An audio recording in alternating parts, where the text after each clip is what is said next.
Session 5, our VisionZero lab. I'm Malaika Fashan. I'm a traffic engineer at WSP. And joining me today are 5 panelists. And we've got Betty Smoot-Madison, Greg Brown, Bob Dallas, and online we've got Sam Harris and Byron Rushing. All right. So I'm just going to go through their bios here so we can get to know a little bit more about them. Betty Smoot-Madison is an urban planner with expertise in transportation and community planning. She holds a bachelor's degree in sociology from Southern Connecticut State University and a master's degree in city and regional planning from Morgan State University in Baltimore. Betty is also a 2017 graduate of the WTS Mentoring Program and a 2020 Leadership NACTO Fellow.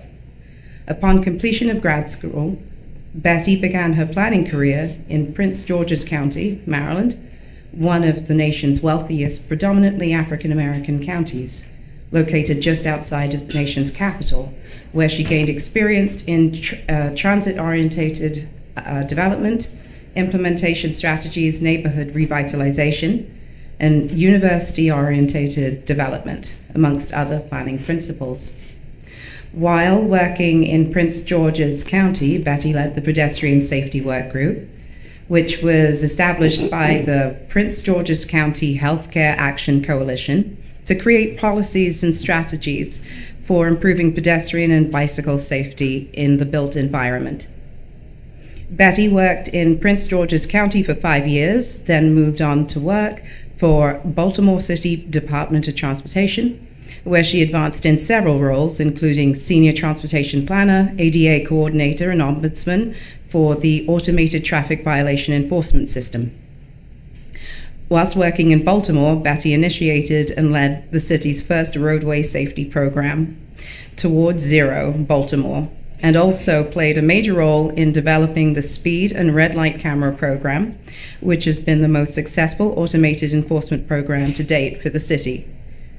Betty relocated her family to Atlanta in 2018 to work with the city's transportation team and has made significant strides since her start. She is overseeing the city's VisionZero program and action plan for safer streets and working to deliver a safe systems approach to road design in Atlanta. Betty is an active member of the American Planning Association, WTS, and COMTO. She is a self-proclaimed foodie, loves to travel, a magazine junkie, an avid reader, puts God first in her life, and enjoys spending time with her family. She's simply enjoying life with her husband and 3 daughters. Welcome, Betty. Thank you. Next up, we have, let's do this in order. Next up, we have Gregory Brown. So Greg serves as a senior planner for the Macon-Bibb County Planning and Zoning Commission, where he has been employed for over 22 years. A native of Pine Hill, Alabama, Gregory received his Bachelor of Arts degree in Business Administration Management from Stillman College in Tuscaloosa, Alabama, and earned his Master of Urban and Regional Planning degree with a concentration in housing and community development from Alabama A&M University in Huntsville, Alabama. Greg has been involved in several neighborhood redevelopment projects, long-range transportation plan updates, comprehensive plan updates, transportation improvement projects, and land use planning projects. Greg currently serves as the chairman of the Macon-Bibb County's Pedestrian Safety Review Board and was involved in the process to help Macon-Bibb County become a VisionZero community.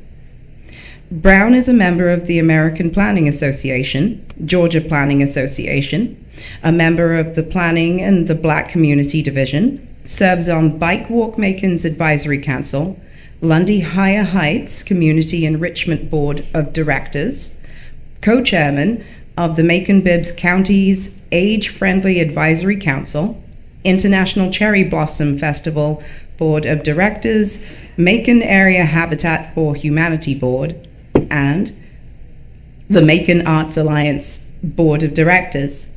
Gregory is a proud graduate of the Leadership Macon's class of 2006 and Leadership Georgia's class of 2019. Gregory also completed Regional Economic and Leadership Development Program sponsored by the Georgia Academy for Economic Development. Welcome, Greg.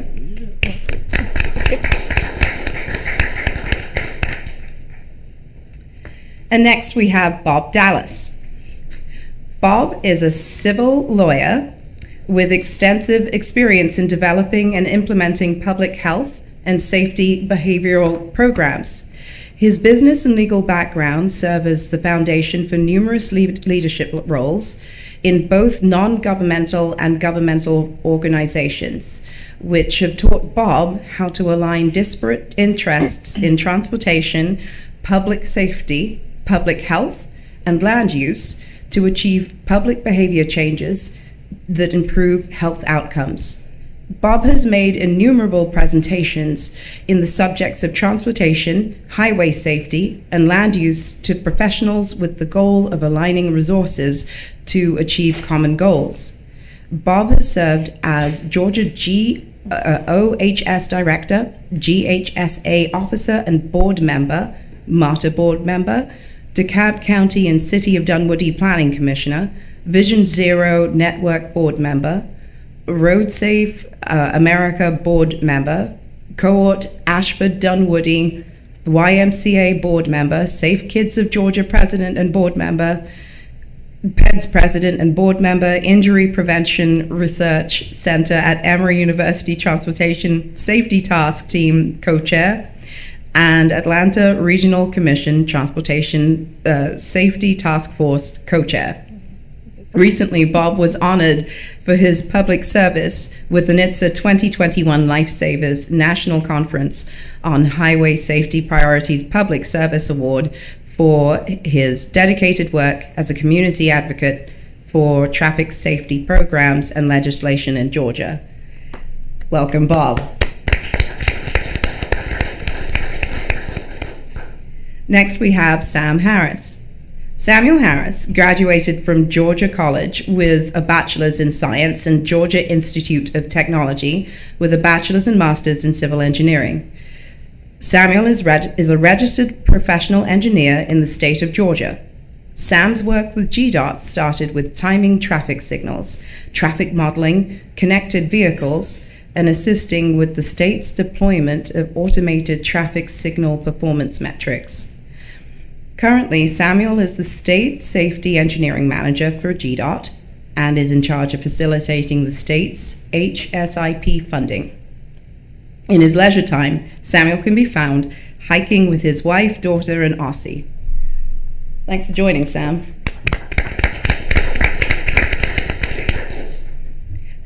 And lastly, we've got Byron Rushing.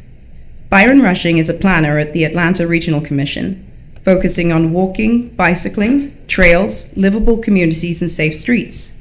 He comes from Decatur, Georgia. He has degrees from Georgia Tech and Vanderbilt University and is a former president of the Association of Pedestrian and Bicycle Professionals.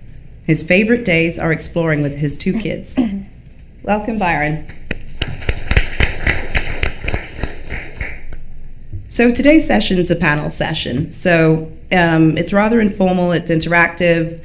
We're going to give each of our panelists a chance to provide us with a 3 to 5 minute preamble, just to discuss a little bit about what they're doing, and then we're going to launch into some questions. So if you feel moved to ask some questions at any time, please make use of the microphone up there, and I know that some questions could possibly be coming in from online, so we'll just take it as it comes. All right, let's start with Betty.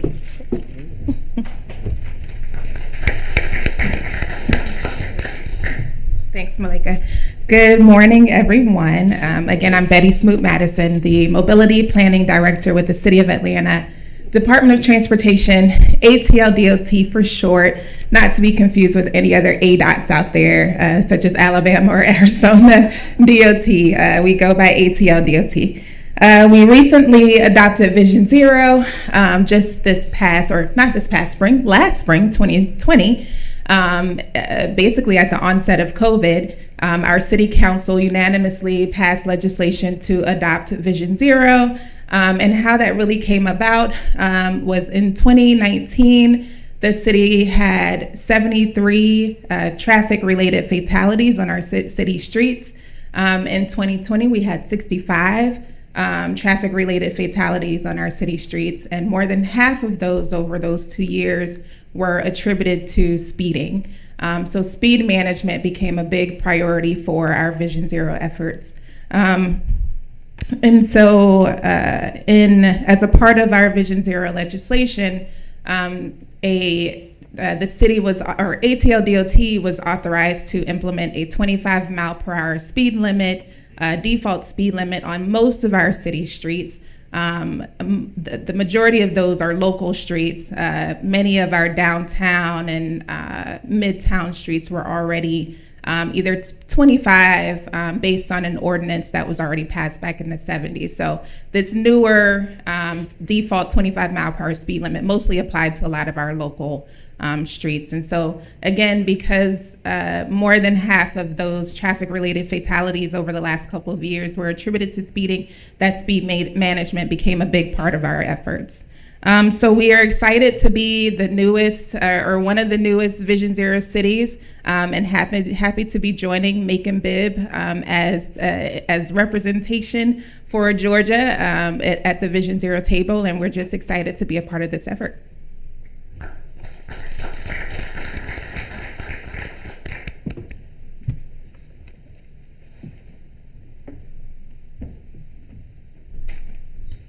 Good morning, everyone.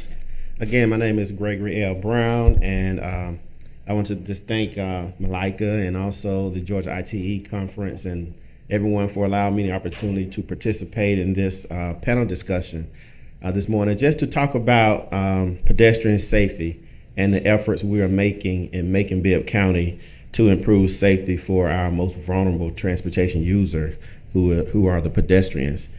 Throughout my career with Macon-Bibb County Planning and Zoning Commission, I have been involved with developing metropolitan transportation plans that has safety as one of its key components of any transportation network. That safety is one of those elements that has to be involved in the transportation planning process. And safety should be, again, part of the initial phase of project development in an effort to effectively reduce pedestrian-related crashes and fatalities. Just about Macon, Macon is located in the center of the state, and it has the great potential to become the transportation hub of the Middle Georgia region. But throughout the years, Macon-Bibb County has consistently been ranked as one of the most dangerous jurisdictions per capita when it pertains to pedestrian fatalities. Over a 6-year time frame, there's been roughly 150 pedestrian fatalities and nearly 800 serious injuries in Macon-Bibb County. So when you take into account those alarming statistics, and also the concerns raised by just community residents throughout the community, our county commission took an effort to create the Pedestrian Safety Review Board in 2015. And that board is charged with finding ways to make all of the county's roads, all of the streets, and all of the alleys safe for pedestrians. The board meets each month, and the board establishes a forum for governmental and non-governmental entities to develop strategies for creating a safer environment for pedestrians. And during those particular meetings, the board focuses on 5 priority areas: policy and legislation, enforcement, public communication, engineering, and intergovernmental coordination. And so with that Macon-Bibb really encourages a public safety culture through education and outreach programs to help citizens understand the risk associated with transportation and to make safe choices when using their transportation system. Thank you.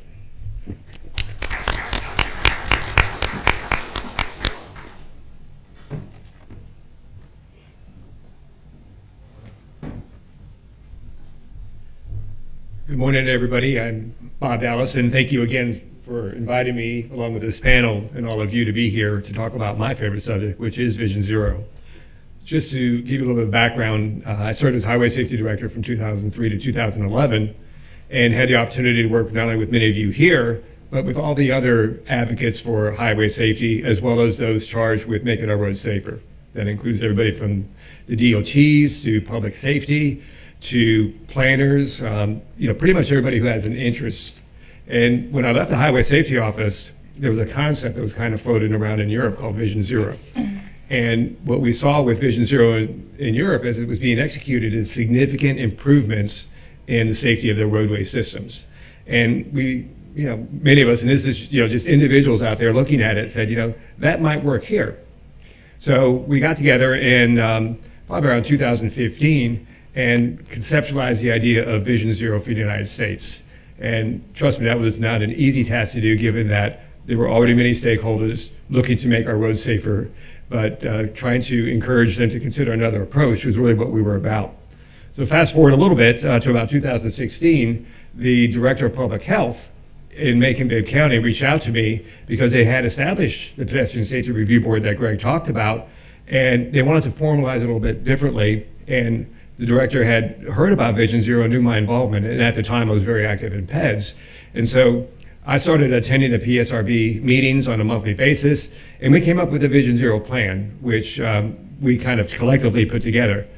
But it didn't really reach our goal. And thankfully, the federal DOT had a grant request out there asking communities to apply for engineers to come help develop a VisionZero plan. And that really made the difference from my perspective as a non-engineer, that we had professionals that understood not only VisionZero, but complete streets and safe systems and knew how to engage the public. So we spent about 2 years working together with the PSRB, all the stakeholders, to come up with has been the adopted VisionZero plan for Macon-Bibb County. And now we're in the process of executing it, and we'll get a little bit more of that in our presentation. But from my perspective, Macon-Bibb County executed VisionZero in the exact right way. And I've been able to work with others throughout the country, and every community does it differently, as it should be, based on their needs and resources. But I really appreciate how Macon-Bibb County identified their issue, put together a group of concerned citizens and policy stakeholders, and then reached out to experts at the national level to come up with a plan. And now, as I always say, let's execute that plan. So I look forward to today, and thank you very much.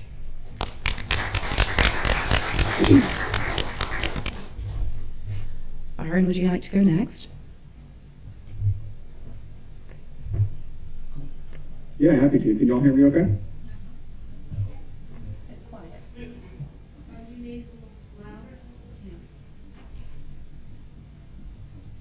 Okay, let's try again. Okay, is that a little better? Maybe.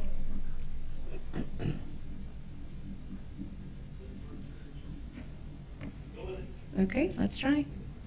Okay, is that better?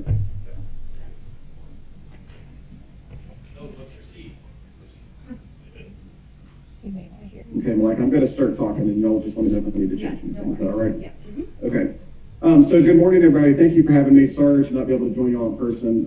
I'm up in Georgia mountains, experiencing probably the rainiest night and morning I've seen up here in years. But missing the beach, but happy to be up here for a little bit of R&R and chime in too. So welcome to the virtual life. Again, my name is Byron Rushing. I'm a planner at the Atlanta Regional Commission. I'm in our transportation group, primarily focusing on walking and bicycling with connections to multi-use and greenway trails, as well as our Livable Communities initiative broadly, in addition to the other work that ARC does. If you're not familiar with ARC, we're the 20-county metropolitan planning organization for the metropolitan region. We handle the long-range transportation plan, that helps prioritize and allocate federal transportation dollars to the counties around metropolitan Atlanta, as well as the cities and other communities in our metro region. As part of that, our primary goal in our long-range transportation plan is to foster a region that supports world-class infrastructure, healthy, livable communities, and a competitive economy. And as we've been doing this work, specifically in my role around walking and bicycling and transportation broadly, we have found that safety is such a critical element in how we achieve all three of those goals. It is obviously, safety results in cost to lives and families, as well as risk to travel for many people throughout the region, and the perception of risk that really helps dictate how people feel able to travel. Not very many people walk or bike on Metro Atlanta's roads, partly because of the risk, but also people telling me how dangerous they feel interstate travel is, or driving in traffic, and all these things compound to see how people perceive metropolitan Atlanta. And beyond that, there's a real element of equity and fairness in safety in metropolitan Atlanta. And through a lot of the data work that we've done, we've seen the disparate impacts on communities, demographics, and individuals. And we've really tried to work hard over, especially the past 4 or 5 years, to correct some of that. We've gotten a lot of inspiration for doing our VisionZero work specifically from some of the folks on this panel. Bob Dallas has really helped us. Bob and Sam are both the chairs of our Regional Safety Task Force and have really helped lead us in the right direction with their state and national expertise. But also Georgia and the city of Atlanta in particular are being listed as top 10 safety-focused state and city by the Federal Highway Administration for, as long as I've been doing this work. I've been at ARC for 10 years and I was at GDOT for 5 years before that. And during that time, we've been consistently in that top 10 category, which is not a place I like to be as a native of the metro region of the state.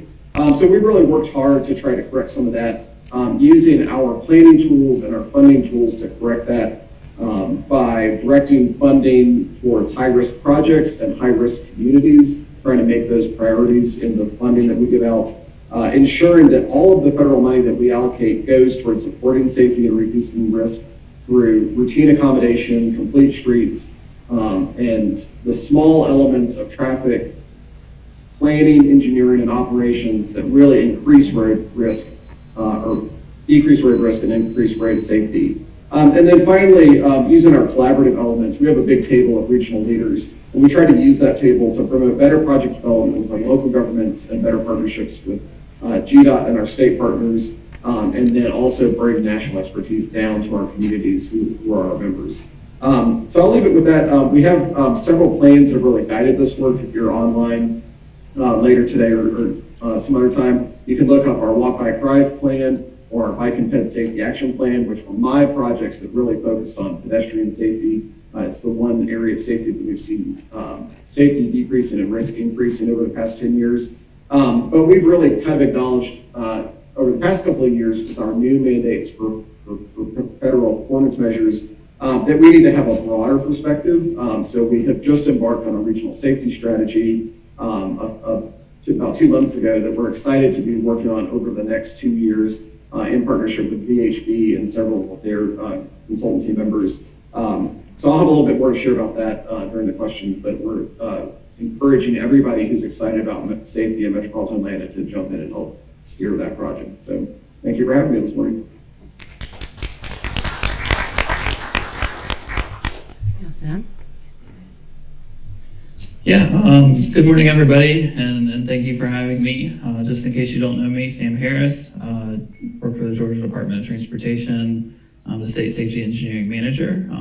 As was mentioned before, I'm in charge of facilitating the HSIP funds, which are the federal safety funds for our state. And in a nutshell, my program leads the charge in terms of finding data-driven safety projects to be able to implement. And that could be from a range of different avenues, going to a full PDP project, to assisting with the districts on maintenance or quick response, whatever the case may be.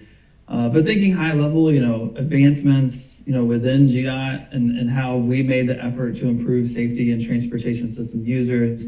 I mean, there's a wide variety of things, and I know we're going to hit on a lot, so I'm not going to try to go through all of them today, but I'm going to hit on some really high level ones. I think more importantly, from a state perspective, you really get down to implementing policy and legislation and looking at practices in terms of, as a state entity, being able to provide insight and resources for our local partners, for our districts, for NPOs, regional commissions.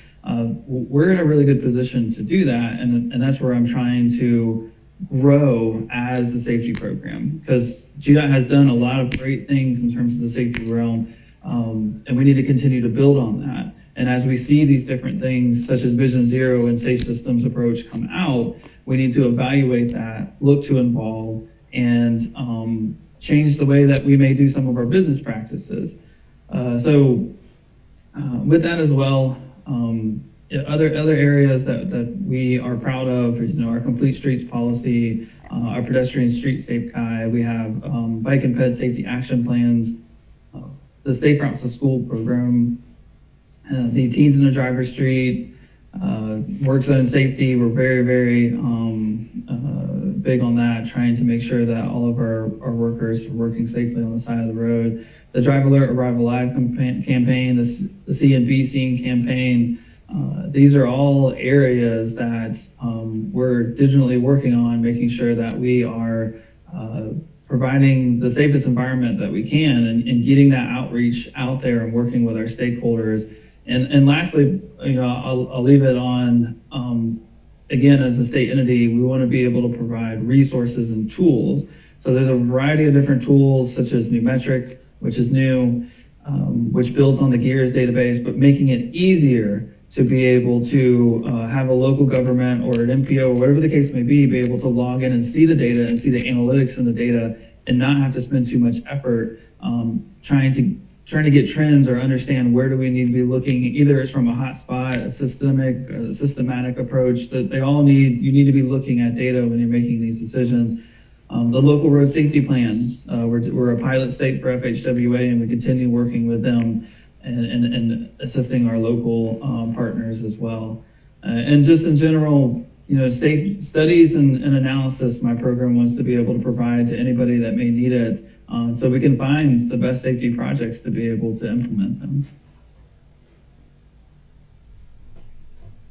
Thanks, Anne.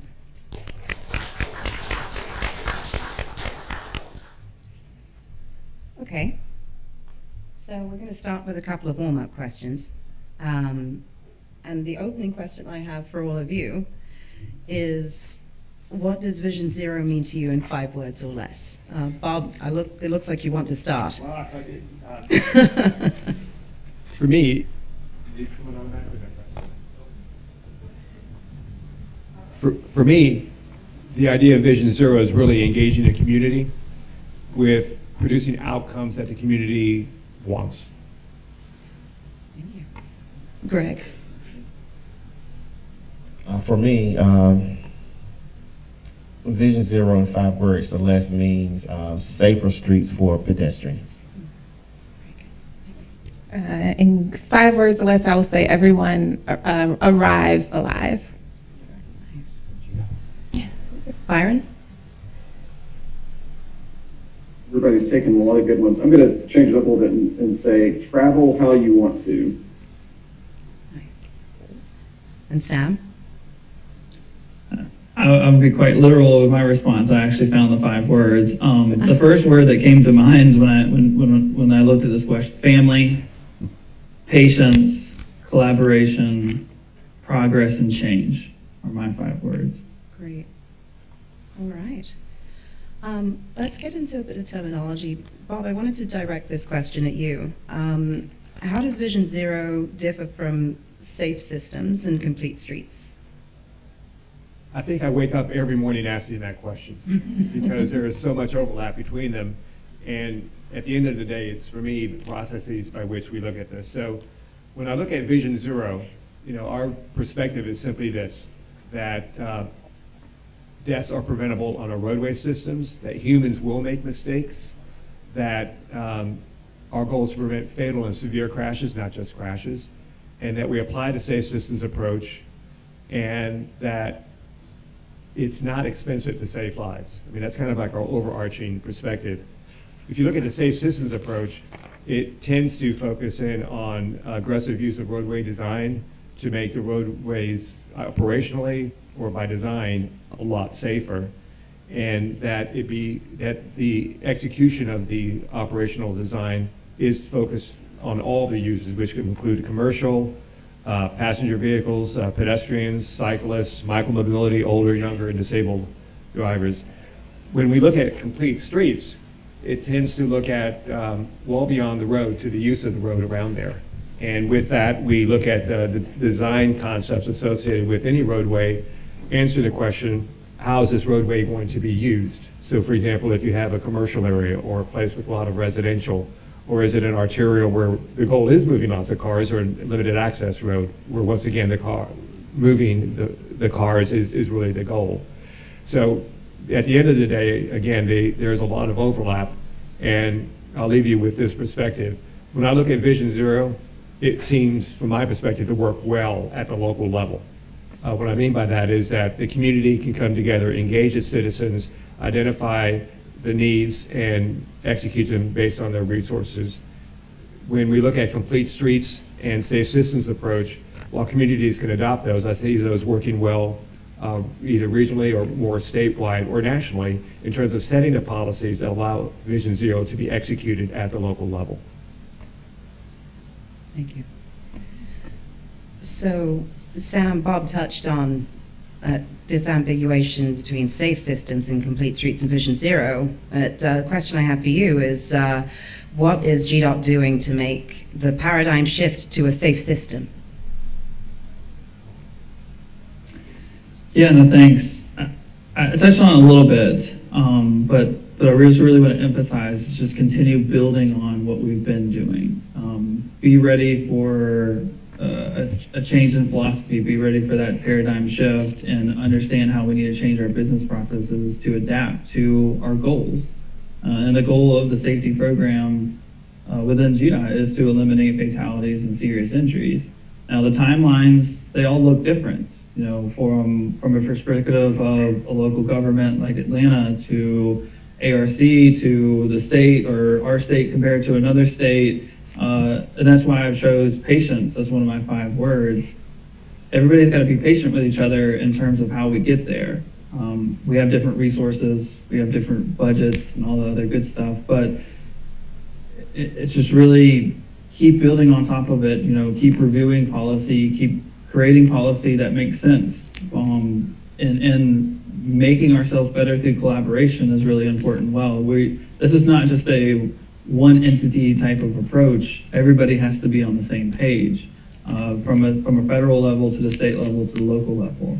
And if we're not, then we're truly not pursuing a VisionZero or a safe system approach. So in terms of what GDOT's doing, as I mentioned before, is not only internally within GDOT are we trying to make that shift, you know, get different entities such as our state maintenance, planning, the districts, getting everybody on the same page, which everybody, it's great. I mean, in terms of the conversations I've had, everybody's been great. It was like, oh, you'll provide this resource for us, and this is going to make the road safer. That's absolutely wonderful. We'll absolutely adapt that into our business process.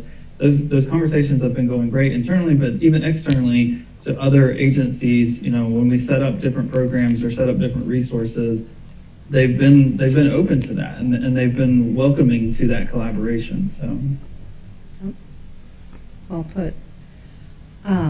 So, with a follow-up to that would be, with speed being one of the core components of VisionZero and safe system, how is speed being evaluated in your safety projects? Yeah, no, that's a great question. To me, when it comes to safety, I mean, when you want to get technical down to the engineering perspective of it, it really comes down to speed and conflict points. If you're reduced, either one of those or both of those is the goal, you're making the roadway safer or the intersection safer, whatever the case may be. So it is early in the stage in the safety project within the safety program. It's called a crash screening. It's a new template that's been developed over the past year or two, And one of the core sections of that is speed and what the department has really set itself up to in terms of success. And I can point out certain individuals, but road data, speed data, we're able to, with a click of the button, be able to get this information instead of going out and paying a vendor or going out ourselves through district staff to be able to collect the speed data. We can just with a click of a button see the historical averages, the free flow speed, the 85th percentile, 95th percentile. Those are things that we incorporate at a very early stage, and if we see outliers in that data, we're able to make adjustments early on in terms of what countermeasures we want to pursue with. All right. Byron, did you want to add to that? Yeah, I'll just say briefly, at the danger of being a planning agency who hangs around the edge of engineering conversations, one of our principles that we really adopted when we talk about project development for TIP funding is that we can either slow speeds and bring our speeds specifically down into a safer range for all the other people trying to navigate a particular area. And a lot of this comes down to context sensitivity. There are right places to do this and places that are not as useful to do this. But if we can't slow down speeds, then we need to separate people. Oops.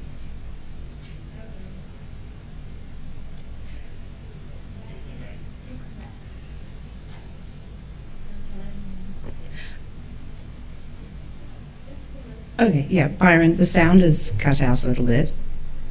Okay, I'll try to wrap up quickly then. Or we can protect people in time, and we can use traffic operations and signals to find ways to move people through conflict points without forcing people to navigate a big complicated location between two users. And when speed goes up, the reaction time goes down, and things get dangerous. So we need to pursue a lot of different ways, like Sam was saying, to really understand what are the speeds around conflict points and reduce them, or better yet, eliminate them so that people can move freely without having to watch over their shoulder and have a hard time navigating complicated situations. All right. Betty, you touched upon speed management in your preamble. So could you tell us a bit about the background of Atlanta's VisionZero program and its emphasis on speed management?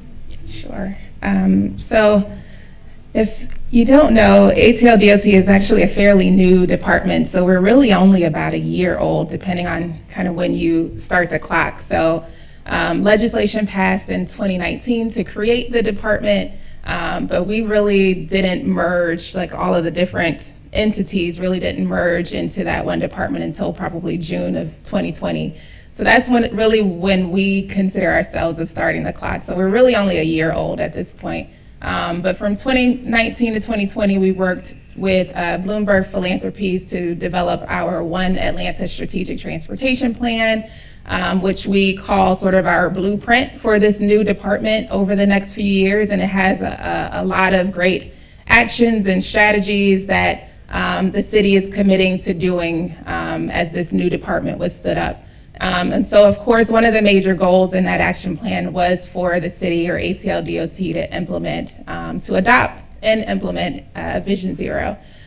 So that was something that we were proud that we were able to get that legislation passed really before the department was fully formed last year. And so again, as I mentioned in my preamble, you know, outside of just the data sort of telling us that speed was a problem in the city, and more than half of our fatal crashes being a result of speeding, we also did sort of an analysis of sort of sample streets throughout the city and really looking at different street typologies. So local streets, collectors, and our arterials, and looking at a sample of all of those and really analyzing like what their posted speeds were, what some of the existing conditions were on those streets. And what we started to see was that the posted speeds were all over the place. So we had a lot of streets that looked alike. Locals and collectors had similar characteristics.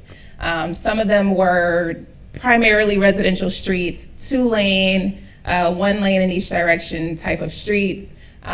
Even some of our arterials started to kind of have, not all, of course, like, our downtown and midtown and Buckhead type arterials were not like that, but a lot of some of the arterials and collectors running through some of our neighborhoods were looking very residential-like. And so we just started to see we had speed limits that were posted everywhere from 20 25 to 30 to 35. And what we were aiming to do is have more of a unified and consistent speed limit for the city, and something that's predictive for motorists to not have to guess, depending on the type of street that it is, not have to guess what the speed limit is, but really start to move sort of towards a unified system. And I think that's a part of also creating sort of what safe systems is that you have something that's predictive and that there's solidarity in that.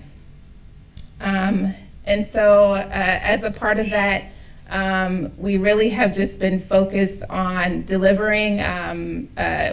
So in addition to those streets that are changing to 25, we also have sort of those, what we're calling those outlying streets, so arterials that we couldn't immediately change as a part of this legislation. What we've been doing with those is really sort of testing out the NACTO guidance that was recently released last year with speed limit setting. And so that guidance really focuses on looking at conflict density, conflict points, activity along a corridor and land uses, and really sort of starting to move away from that traditional 85th percentile determination of speed limits. And so we've been testing that on some of our arterials, specifically Marietta Boulevard. If you're familiar with it, it is a connector street that runs from Cobb County into the city. And we were able to, or at least successful in reducing the speed limit on that corridor from 45 to 35. And we do have funding to do a further study on that street, really start to look at redesign and incorporating complete streets. And so we're hoping that as we complete that study, we'll even be able to reduce the speeds on that street even lower. But again, so we are excited. We know that there are a number of challenges even with trying to implement this default speed limit, and we're committed to working through those, but speed management continues to be one of our major priorities for this. All right. I wanted to move on to one of the E's of the 4 E's, and Greg, I have a question for you. So what are some of the educational outreach initiatives that your department will be making to get to zero? Some of the educational initiatives that Macon-Bibb County will be making to get to VisionZero will be to basically continue to host on-the-move and cross-the-walk educational campaigns. And these are campaigns that are endorsed by the Georgia Office of Highway Safety. In addition to that, we'll continue to host pedestrian safety summits as we've done in the past. We will work with local school boards to target those school-age students who are perhaps walking to school each day. And we will target our homeless population in a way that, we can keep them safe as they move around our roadways. Also, we'll continue to conduct road safety audits. The road safety audits are a way for us to examine the functionality of our streets, whether or not they are well lit, whether they have adequate sidewalks, whether they have adequate striping at crosswalks and so forth. And then we, like I said, I think those are the ways that we will continue to work in our community to reach the VisionZero. Bob, I have a question for you. So what should state and local policies be to facilitate implementation of VisionZero at the local level? Well, from my perspective, the state already having complete streets as a policy is a great leap forward.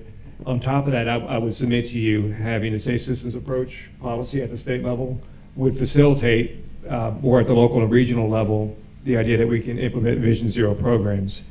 And what that means is that as local jurisdictions start developing their policies aligned with the state, then they can secure more funding because, let's face it, I mean, when you apply for whether it's LMEG or pick your program for funding your local roadway system from the state or the feds, you have to put forward justifications for that. And so what we look at it as changing the justification rubric to substantially incorporate what we call our VisionZero principles, which is focusing on the pedestrian, the most vulnerable road user, designing the system in such a way that it's more forgiving And, just kind of changing the decision-making process so that funding is moved a little bit differently than what it has been in the past. So the long and short of it is, for us, the idea that the state has complete streets and safe systems approach policies, I think substantially enable local jurisdictions then to focus in on those VisionZero policies, which then allow them to secure more resources to execute what they believe is the best way to make their streets safer and really work better for them. Thank you. Sam, so when it comes to local government, what resources does GDOT provide to promote VisionZero goals for the locals? Yeah, thanks. No, great question. Speed feedback signs. These are all pieces of equipment that we will actually purchase for you. All we ask for in return is that you install them. And that's been a tremendous success, and FHWA has very much been excited and happy with the results of that. I think last time I checked, we've spent close to almost $800,000 over the past year in that program alone.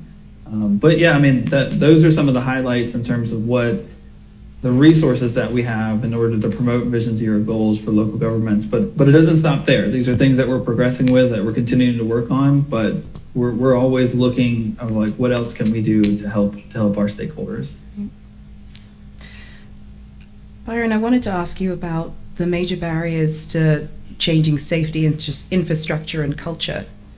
If you could speak about that, please. Yeah, I'm going to use the floor briefly to compliment Sam on the great work that GDOT's been doing. I will push back a little bit and say that I think collaboration between the state and local governments is very important, and we've seen a lot of great examples in metropolitan Atlanta.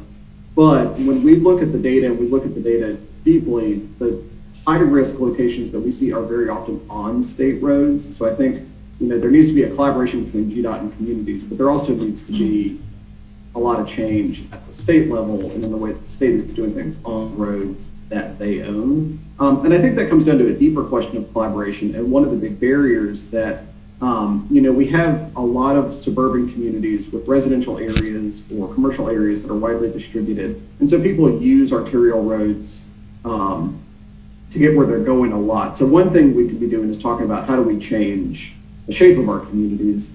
How can we be fostering economic development and new building and new communities in a way that is safer for people to travel, to get to transit, to walk or bike, to drive, to be a passenger on a school bus, whatever it takes. We need to be finding ways to build communities that are safer. And that takes a long, long time. And I mean, generations to get us to this point, probably generations to unwind some of this. But I think one of the other barriers is really talking to people and understanding what a local government wants to achieve. I really like the way that Bob said VisionZero comes out of communities and community priorities.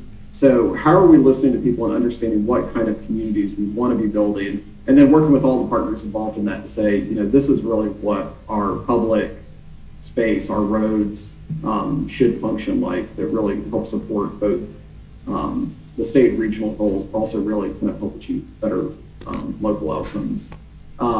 That's the big picture. I mean, there's 1,000 tiny barriers that pop up from guidebooks and manuals to professional training to getting people to show up to community meetings to have those conversations.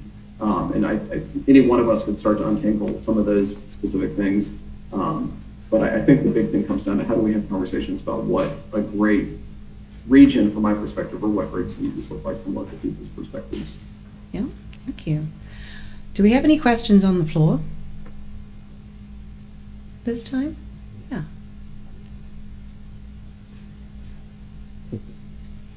I definitely agree with most of the panel that speed is a very concern, but how do we enable our enforcement so that we can help change the culture of our drivers to drive at a reasonable rate in our communities?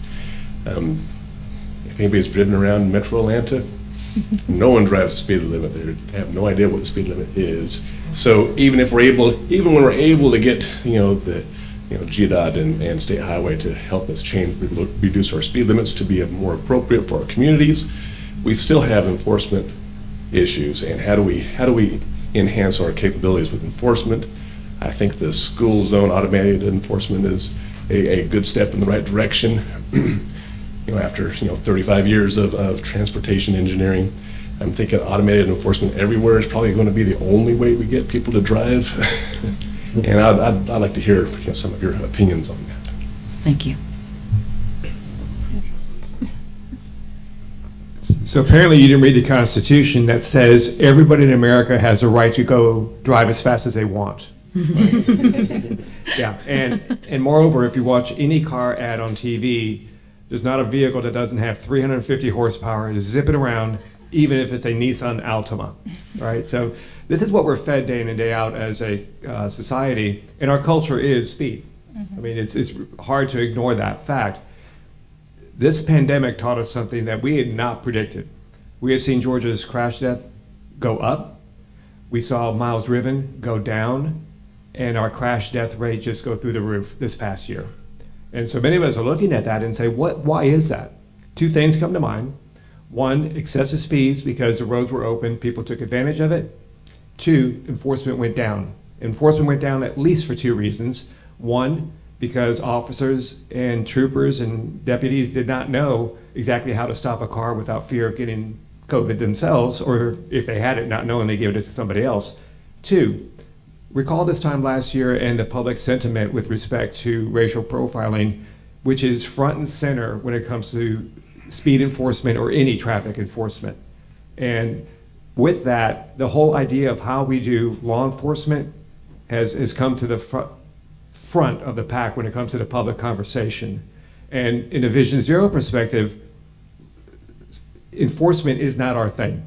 I mean, I hate to say that in the sense that what we are focused on is the infrastructure and changing that infrastructure to be more resilient, to allow for better use by pedestrians and other vulnerable road users. But enforcement is not our solution. And now, having said that, I know that without enforcement, because we can't change the infrastructure today or tomorrow, it's going to take a while to do it, that we'll end up with catastrophic results. So how do we deal with that issue? So whether it's the Governor's Office of Highway Safety, GDOT, local jurisdictions, we have got to do a much better job of educating the public on the consequences of excessive speed. We don't do that very well in many jurisdictions and frankly throughout the country. So whether it's at the federal, state, or local levels, we have to be singing off the same page the song that excessive speed kills.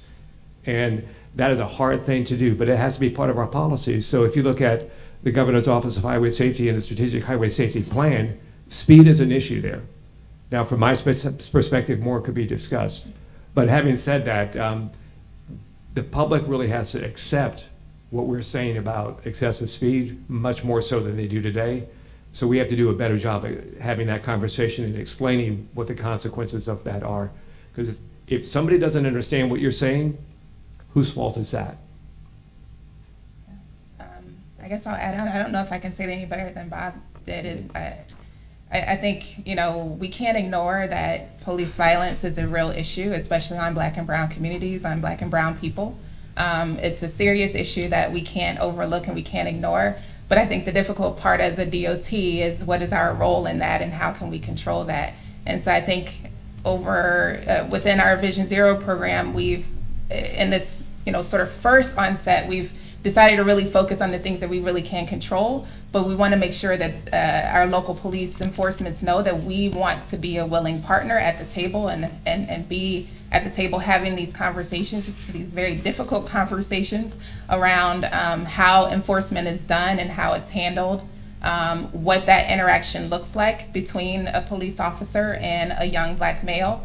One of the things that we've also done recently is put together informational materials or graphics that kind of states what the consequences of speeding is.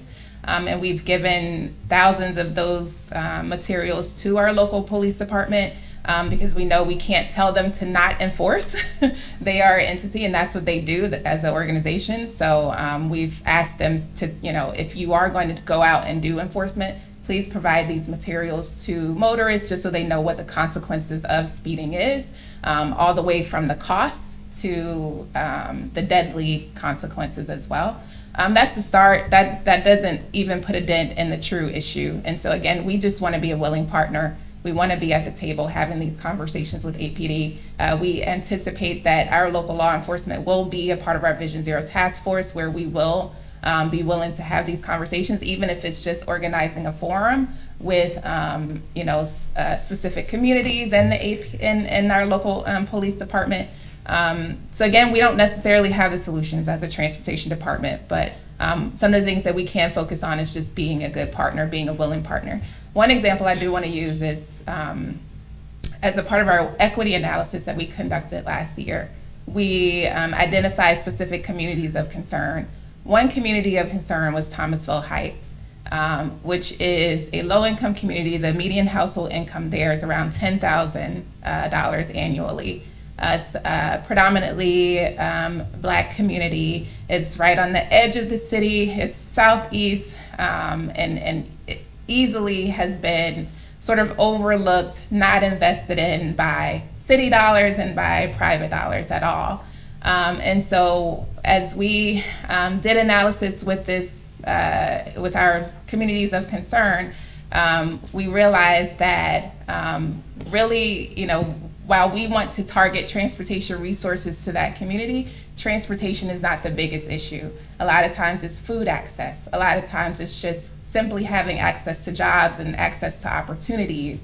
And so while we're willing to go in and do any infrastructure improvements, we recognize that we have to be at the table with Atlanta Housing and Department of City Planning and Police Department. There's one particular apartment complex there that has had over 130 calls, crime-related calls in 1 year to APD. So again, there's so many more issues there that transportation doesn't necessarily solve.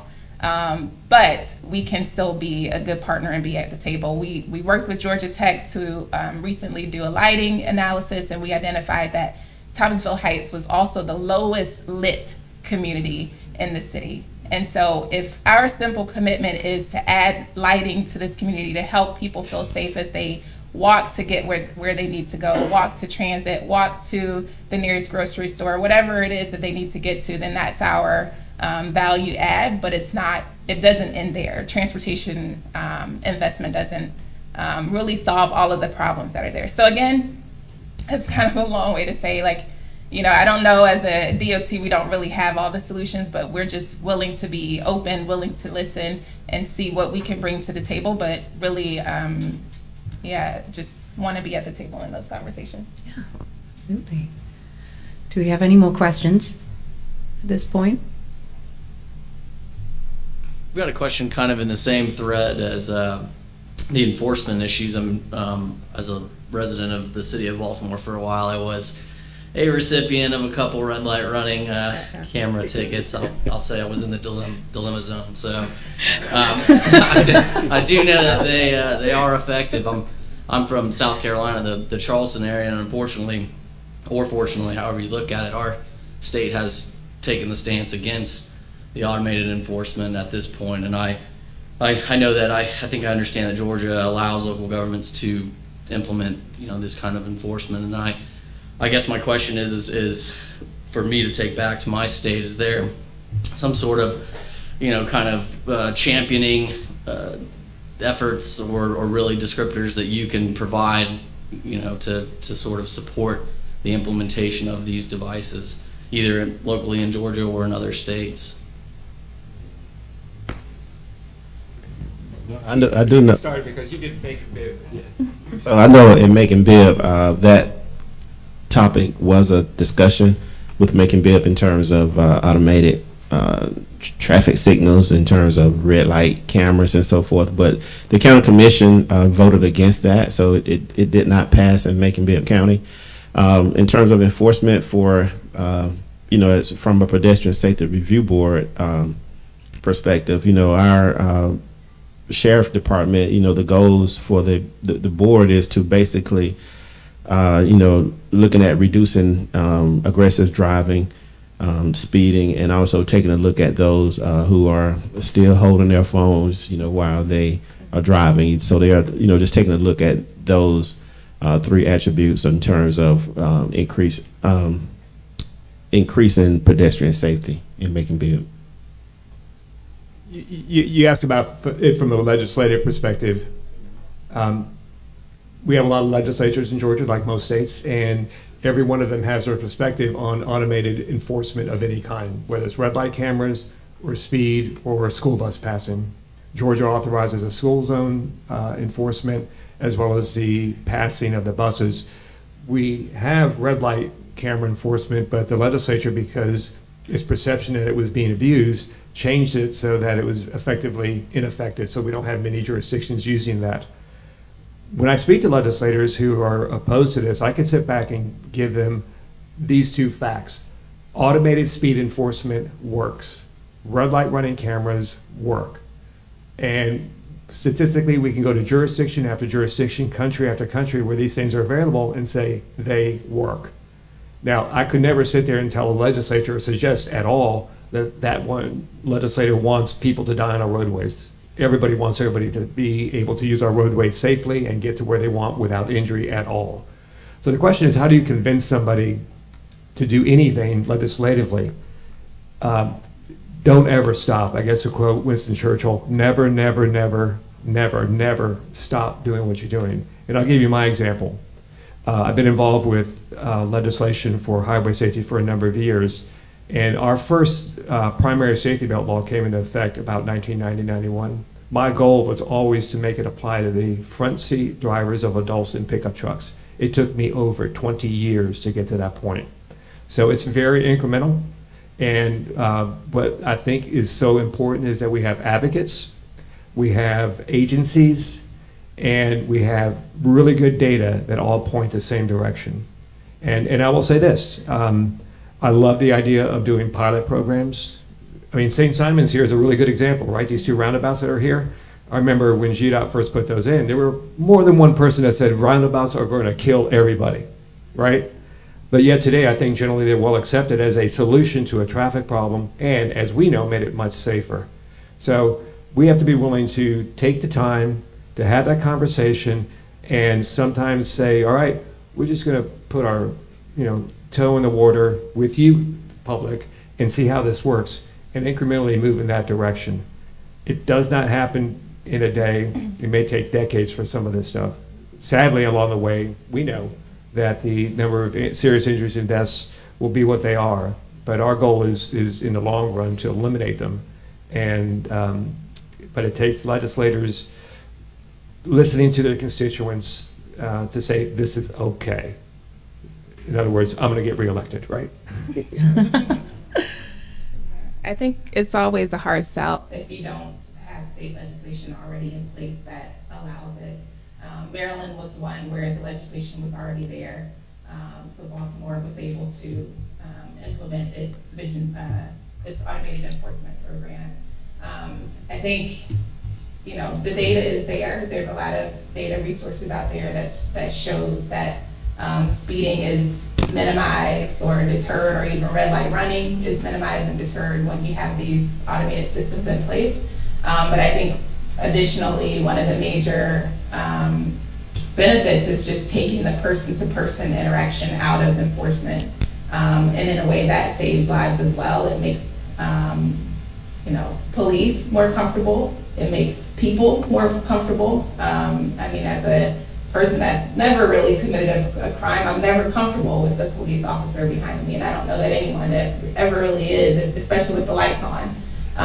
And so, again, it takes that element out of enforcement, and that's always a good sell to legislators. And then I will also add, when I'm involved with setting up these programs, I always encourage our team to not focus on the revenue generation, but that is also a byproduct.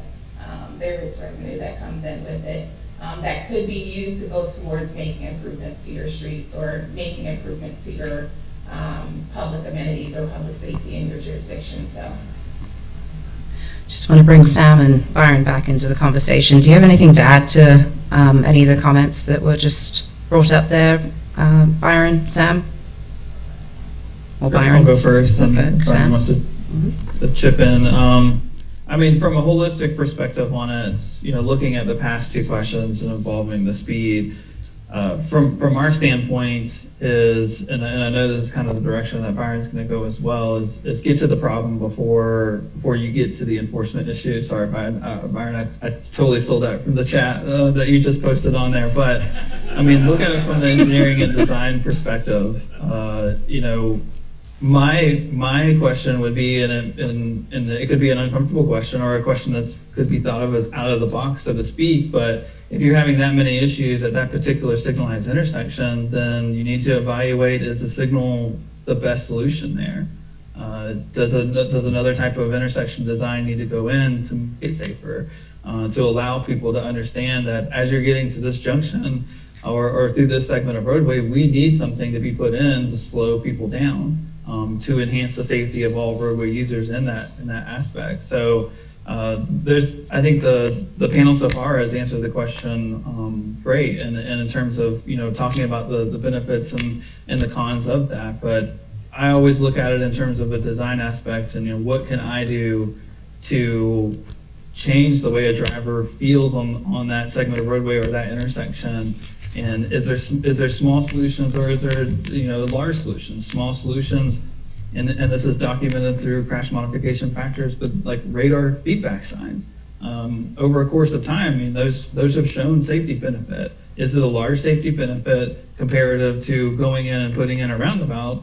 Not so much, but it is a safety benefit that we can hang our hat on, that we can get out there quickly to be able to have something sooner. But really, different engineering solutions, when you look at it, it can go as simple as like the sign that I was just mentioning, curb sign, advisory speeds, making sure, and that's something that the program right now is looking at from a systematic standpoint, is look at the whole state, off system, on system, and look at the speeds from the speed data I mentioned before, and understand where all our sharp curves are, and just program. It could be 7 projects for all 7 districts, and go in and just blanketly update everything in terms of the curb signs and advisory signs. But I'll yield to Byron now if he has anything. Mayor Sam restated my comment very eloquently, so thank you, Sam. I think the summary for me with enforcement, I mean, it's obviously harder to have this conversation, or better to have this conversation right now in our societal moment of 2019, 2020, and 2021. We're all reflecting more on what enforcement means, and I think that's going to push us all to grow and do better. But from my perspective, from a public policy view, enforcement is expensive. It takes a lot of money. It has a high human cost, both for people who are stopped as well as officers who are pulled over to that assignment when they could be solving other issues. Or, at the very worst, it escalates situations that need not be escalated if we can find better ways to prevent that. So we'll never get away from enforcement, especially, Bob has worked a lot on super speeders, and we need human judgment in our roadway systems at some level, but we have a lot of things we can do to head that off and make it less expensive societally and funding and public-wise. And I think Sam outlined a lot of that if we assume from a safe systems viewpoint that people will always drive as fast as they feel comfortable, and educating them or shaming them is not going to have a big difference in the long term. When the enforcement threat isn't seen, people speed back up and they drive as fast as the road allows them to. Then we need to change some of those fundamental assumptions that we're building into our roads and into our communities. And I think Betsy put it really well earlier that, Betty put it really well earlier that our roads need to be legible at certain speeds, and I think that's something we should really all aim for in our communities and on our highways as well too. So I want to change tack and ask you all a question before we throw it back to the audience. And I'm going to start with you, Greg. How can other groups and members of the public get involved? For the Macon-Bibb VisionZero action plan, they can get involved directly through the Pedestrian Safety Review Board. We have a website dedicated specifically for the Pedestrian Safety Review Board and also the VisionZero action plan. And that particular website is www.psrb.macon-bibb.us. And we also have a telephone number too that anyone could call, and it's not a telephone number that someone answers. It's like a hotline, like a voicemail type thing. So that's how they can get involved. And also just our meetings are open to the general public. Our meetings are each third Tuesday of the month at 10 o'clock a.m.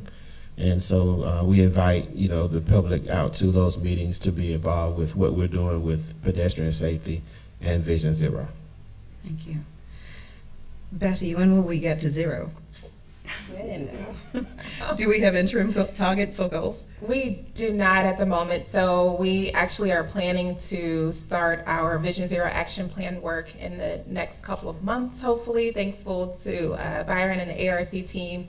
We were awarded funding through the TIP to do that action plan. So we will be getting started on that in the coming months. And I think as a part of that process, we will start to look at specific trends and how our data is trending to really come up with a specific target. I will say for now, I think we are comfortable aligning ourselves with some of the ARC regional aspirational goals. I think they have a 5% reduction in fatalities and serious injuries as an overall sort of aspirational target or goal. And so we feel pretty comfortable that that's attainable and achievable, and we've aligned ourselves with that at this point.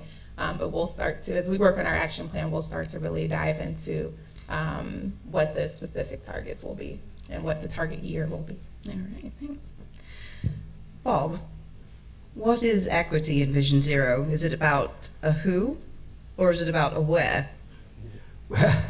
Equity is probably the most challenging and rewarding thing that I think VisionZero puts forward. When we look at it from a VisionZero perspective, and I'll give you one of our definitions, it is a commitment is made to an equitable approach and outcomes, including prioritizing engagement and investments in traditionally underserved communities and adopting equitable traffic enforcement practices.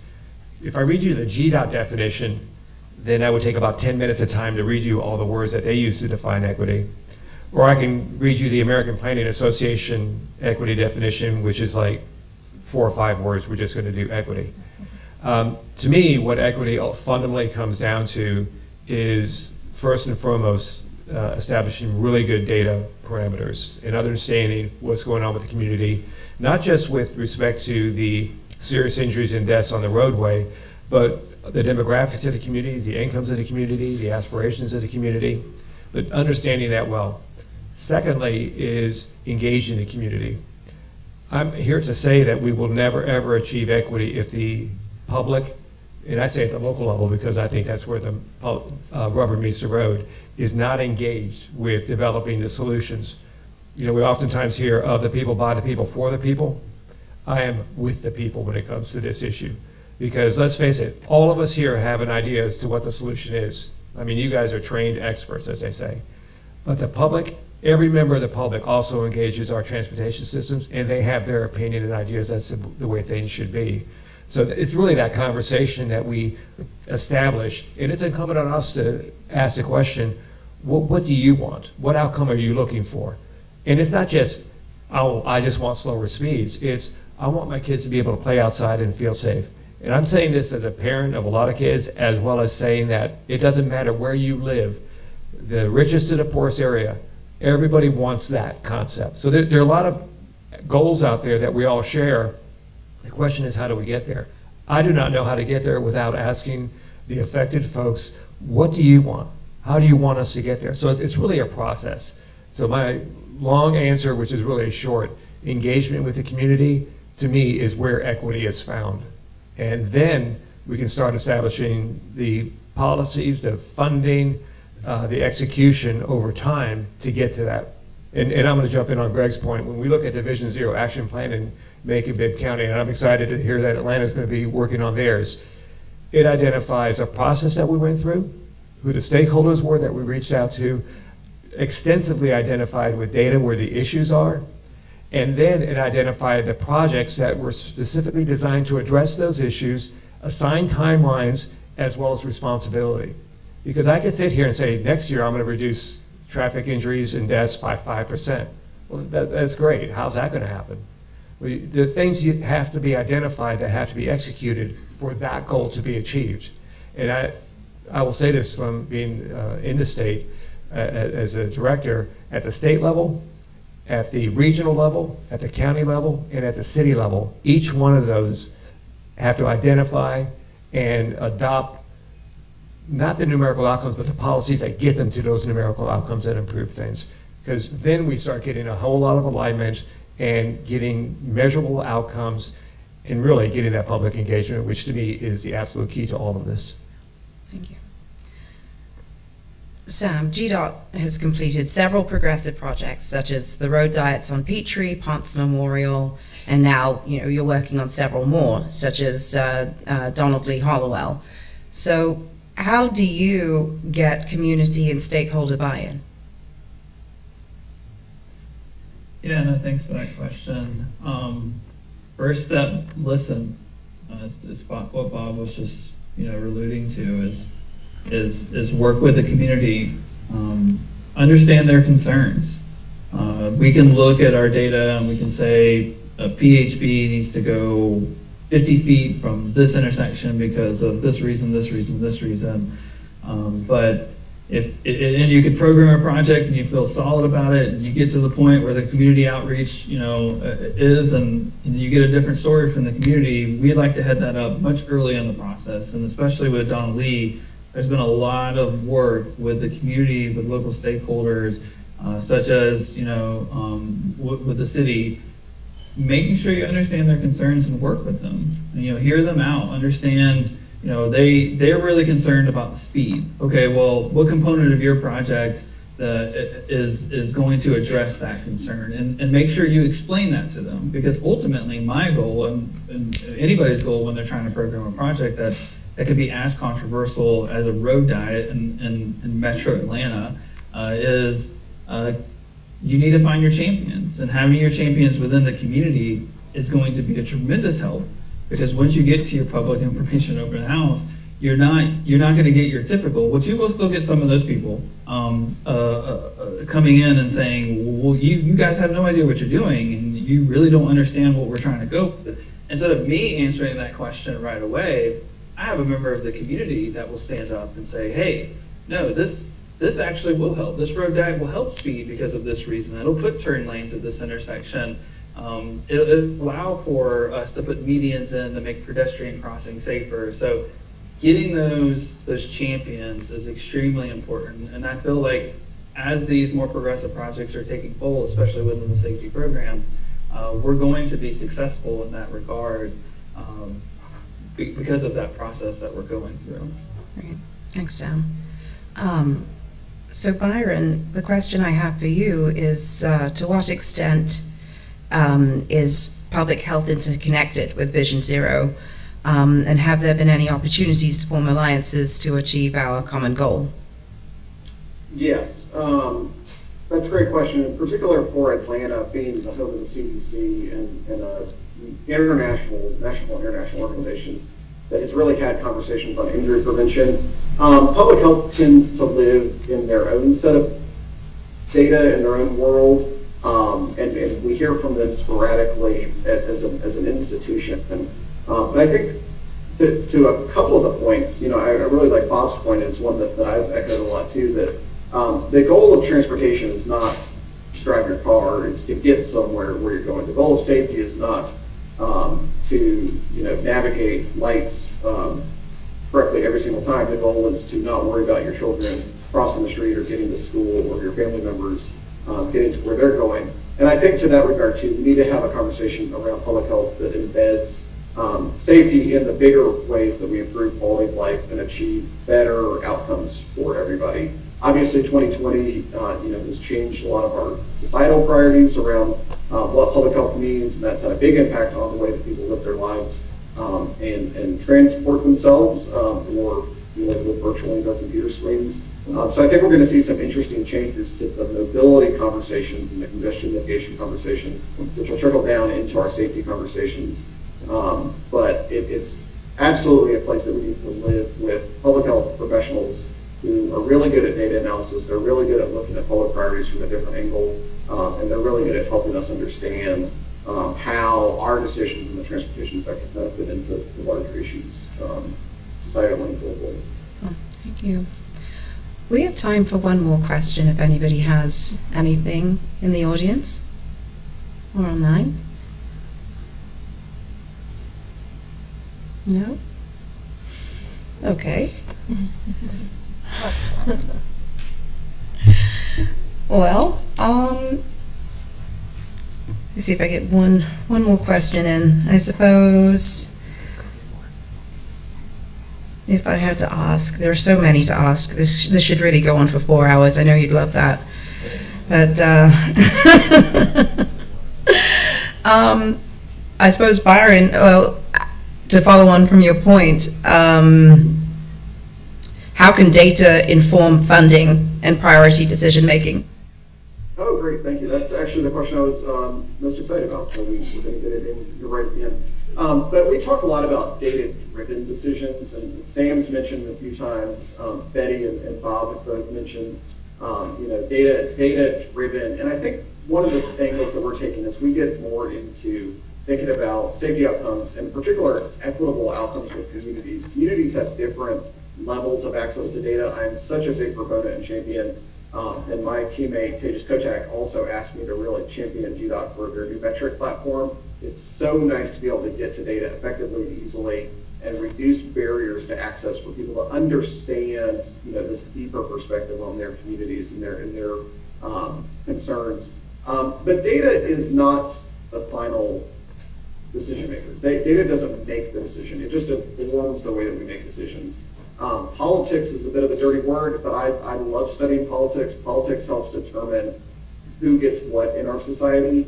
And so data combined with political conversations, with conversations amongst our elected officials and our community leaders about what really a great outcome is, data gives us that baseline that we can all be talking from a common set of facts. But from there, we need to decide what do we do with that information. Some data is incomplete, some data can be interpreted different ways, but at the end of the day, we have a set of numbers that help us understand speeds, equitable impact of fatalities on different communities, the way that people are moving around their communities, the access that people have to jobs or to groceries, the things that people really care about in their life. We need to combine that together to use that package of information to inform the conversations that we're having and come out with better conversations, better ways to allocate limited resources and really figure out what that means for us. So my equity partners at ARC talk a lot about data-informed decisions, or they have another great term for it that's escaping right now, but it's not, the data is not driving the decision, but we're using it as a tool for how we have a common conversation to reach a better outcome. Could I give one just add on to that? Right. Data is indeed not the only thing, but it's a good place to start. And I just need to give a shout out to GDOT, because the data that we have today is just so much better than a few years ago. And they've implemented a program called New Metrics, which allows for analytics to go, in any community in ways that I've never seen before. So to GDOT's credit, it's really fantastic that anybody anywhere in this state can look at the data and help to guide their decision-making processes. I'm gonna tell you where we have a data deficit, if that's the right term, and that has to do with citations. There are a lot of jurisdictions throughout Georgia, there are a lot of court systems throughout Georgia, all of which use different systems for those citations and adjudication of them. There's no central place for us to look at what's going on to answer a simple question, because it's not about the money, it's about saving lives and preventing serious injuries. Where are the citations related to where the crashes are? That's, to me, a very good question. I want to know exactly where, by lat long, when it's being done, what the citation started off as and what it ended up as, who's being cited, and is this citation process occurring in places where crashes are the issue, right? Because, we don't do anything without the public permission, and I think the public would like this answer to be yes. Where the crashes and injuries are, that's where we need to do enforcement, not where this is never an issue. So that I say is the future, but I just want to give a shout out to GDOT, because we really have great analytics in our state. Really, I think the best in the country. Well, thank you very much, and thank you all to all of our 5 panelists for the time you've taken with me today just to discuss this very riveting topic. And I suppose that's it.